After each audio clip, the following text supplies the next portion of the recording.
دوستو، خداوند کا کلام آپ تک پہنچا ہے۔ پلیز لائک اور شیئر لازمی کیجیے۔ God bless you. میکا پہلا باب۔ سامریہ اور یروشلم کی بابت خداوند کا کلام جو شاہان یہودا یوتام و آخز و حزقیہ کے ایام میں میکا مورشتی پر رویا میں نازل ہوا۔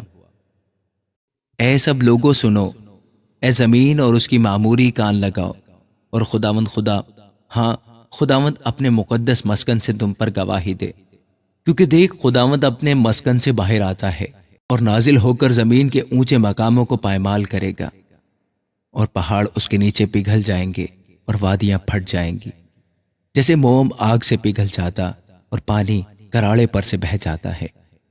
یہ سب یعقوب کی خطا اور اسرائیل کے گھرانے کے گناہ کا نتیجہ ہے۔ یعقوب کی خطا کیا ہے؟ کیا سامریہ نہیں؟ اور یہودا کے اونچے مقام کیا ہے؟ کیا یروشلم نہیں؟ اس لیے میں سامریہ کو کھیت کے تودے کی مانند اور داغستان لگانے کی جگہ کی مانند بناؤں گا، اور میں اس کے پتھروں کو وادی میں ڈھلکاؤں گا اور اس کی بنیاد اکھاڑ دوں گا، اور اس کی سب کھدی ہوئی مورتیں چور چور کی جائیں گی، اور جو کچھ اس نے اجرت میں پایا آگ سے جلایا جائے گا، اور میں اس کے سب بتوں کو توڑ ڈالوں گا، کیونکہ اس نے یہ سب کچھ کسبی کی اجرت سے پیدا کیا ہے، اور وہ پھر کسبی کی اجرت ہو جائے گا۔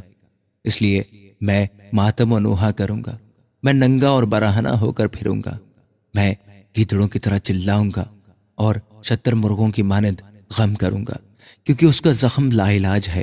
وہ یہودا تک بھی آیا، وہ میرے لوگوں کے پھاٹک تک بلکہ یروشلم تک پہنچا۔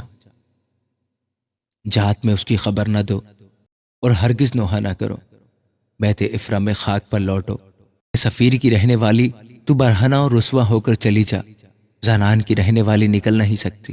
بیت ایزل کے ماتم کے باعث اس کی پناہ گاہ تم سے لے لی جائے گی۔ ماروت کے رہنے والی بھلائی کے انتظار میں تڑپتی ہے، کیونکہ خداوند کی طرف سے بلا نازل ہوئی جو یروشلم کے پھاٹک تک پہنچی۔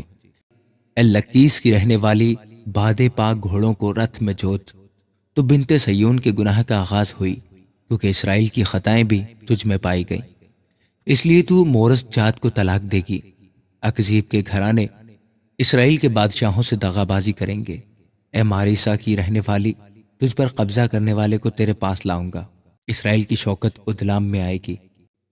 اپنے پیارے بچوں کے سر مڈا کر چندلی ہو جا، گدھ کی مانند اپنے چندلاپن کو زیادہ کر، کیونکہ وہ تیرے پاس سے اسیر ہو کر چلے گئے۔